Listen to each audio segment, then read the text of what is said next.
什么叫丹田？丹田就是一个气囊，但不是真正有这么一个实体的气囊存在，而是用观想的，你观想它有，它就有。为什么它可以装满气安在腹腔中？因为人体腹腔中有大肠、小肠、直肠等，它们围绕在腹腔里，只要稍加几拨就可以容纳你所设想的气囊。这个气囊你可以设想它很大或很小，重点不在气囊的大小，而是在你的心。你练丹田就是住相在丹田，丹田似有似无，中丹田的位置在肚脐往内1/3处，下丹田则在肚脐下方约1寸3分处，后丹田在背部玉门关两肾之间。丹田找到以后，你可以设定它的大小。刚开始练丹田的时候，你不要把丹田设得太大或是太小，只要能感觉到它存在，而且可以膨胀、收缩就好。将来越练它就会越来越小，小到像一颗丹药一样。由身体的横切面来看，丹田不动的时候是在静止的一条中间水平线上，当丹田鼓的时候，是将丹田的中心脱离水平线往前推，当丹田荡的时候，是将丹田的中心脱离水平线往后推，但不是用力将整个丹田往前推或往后推，而是用意来鼓荡，自然就好。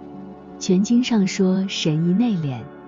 气宜鼓荡，字很简洁，但是意境非常高，不是白话文所能表达的。丹田内转必先丹田气转的阶段才行，丹田气转必先丹田呼吸，可以多延长10年的寿命，而且可以减轻你的病痛，因为这个方法是在养气，让气鼓荡起来，活化细胞，不但让细胞成、住、坏、空的速度减慢，而且可以增加强化的作用，提振精神，增进工作效率。讲话的同时也在练丹田呼吸，能够兼顾到自己的丹田，而要充分发挥这个规律，则需等到经脉打通回圈以后才行。我们仍旧按练气的3个程式来讨论这个配合的问题。第一步，练精化气的阶段。在气的方面，所练的是任脉的上、下提放，这和丹田旋转的距离不远，还谈不上由丹田发动荞脉的问题。在虚实方面，这时主要是重心的转移问题。重心转移只能根据架子的需要，不能根据左右起落的规律。若是一定要根据左起右落的规律来练，有时就不能利用重心的转移来变化虚实了。第二步，练气化神的阶段。在气的方面，所练的是任督脉的回圈和丹田的晃动，其中丹田的左右晃动对荞脉是会有较大推动作用的，但这种作用只能为打通荞、为脉打下基础，还不能使荞脉发挥正常的作用。比如中气右晃时，其效果和右转而开是显然不同的。右晃时，右使左空，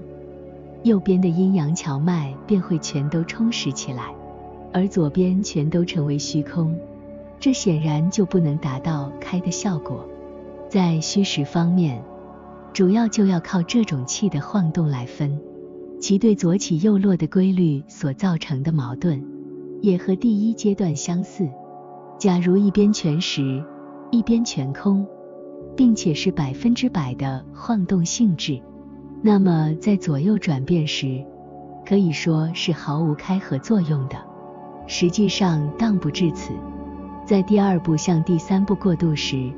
丹田气便能转了，这就开始要打通荞脉的回圈，发挥出它的阴上阳下的特点，以便主要依靠基脉进行以气运身，可逐步的由开合造成左右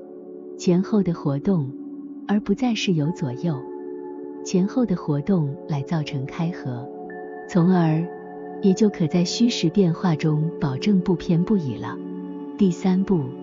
练神还虚的阶段。在气的方面，各路气脉，包括荞脉在内，都逐步走成回圈，丹田气也能逐步转成了立体的太极图路线。在这个阶段里，丹田气向右、向下、向后转时，对于也向下走的阳基脉有助长作用。同时，向后面转时，虽然有向下的趋势，但因尾尖不通，加以吸提的作用，反而向上时督脉起推动作用，于是全身就造成了开。丹田气向左、向上、向前转时，对于边向上走的阳基有助长作用，同时向前面转时，虽有向上的趋势，但因手足发劲，气都上走阴基，加以呼吸的作用，故任脉气仍降至丹田，全身就造成了合。此外，丹田气本身也有个右开左合的特性，便也成为推动督脉而吸引任脉的主要原因之一。开通奇经八脉，法诀：开八脉，聚精神，以一领气贯全身，一吸督脉生泥丸，二呼任脉降会阴，三吸带脉至肩窝，四呼阳数到手心，五吸阴数胸前定，六呼至带归一根，七吸冲脉到降宫，八呼阳桥涌泉庭，九吸阴桥生气穴，十呼还原入窍中，息呼身长平一领，水到渠成赖气行。八脉开通身属阳，阴桥开时百脉通。功法详解：开通奇经八脉，又叫10口呼吸调八脉。初学者因盘腿打坐，两腿受压不习惯，定有两腿麻木之感，用此法立即消除麻木。其功法的主要用途是用以开通奇经八脉，驱逐阴邪之气，消阴长阳，进而达到全身属阳，百病全无。奇经八脉，道家用以行气，通关以达到延年益寿。通人脉，又称玉液炼形。奇经八脉即前任、后督、中冲、横带、阴维、阳维、阴桥、阳桥，也是道家行气八脉。开通八脉法，是用10口呼吸，以一领气，心到、意到、神到，气亦随之而到。平时必须经常练习，把心、神、意合而为一。八脉线路要记熟用灵，达到心想哪里，哪里就有所感触。最好每日清晨练习2遍，日久天长，就能随心所欲。一吸督脉生泥丸，是先把心神意下注于会阴，鼻根呼气，心意随之，由会阴往后提起来，经脊骨正中督脉，上升至头顶泥丸及百会稍停。二呼由泥丸下来，走前边任脉，又回到会阴穴。三吸由会阴穴提到脐下1寸3分处之气穴，分开双行走带脉，从两腰眼至两肩窝一停。四呼由两肩窝走两臂外侧阳数脉，经中指到两手心劳宫穴稍停。五吸由手心劳宫穴走两臂内侧阴数脉，到胸前靠近两乳处稍停。六呼从胸前双下至带脉气穴归并一处，直达会阴处稍停。七吸由会阴穴上来，走任督二脉中间的冲脉，直上到心下1寸2分降宫穴停住，不要过降宫。八呼由降宫下来到会阴分开，走两腋两腿外侧阳桥脉，经两脚中指到两脚心涌泉穴稍停。九吸从涌泉穴上升走两腿内侧阴桥脉，到会阴归一，再上升气穴稍停。石乎由气穴，直达会阴生死窍，石口西乎调八脉，是由生死窍会阴穴为起点，最后终点仍落在生死窍会阴穴，故而道家称它为八脉之总根。千峰老人称此窍上通泥丸，下达涌泉，真气聚散皆以此窍为转移，血脉周流，全身贯通，和气上潮，阳长阴消，水中火发，穴里花开，实乃生气之根。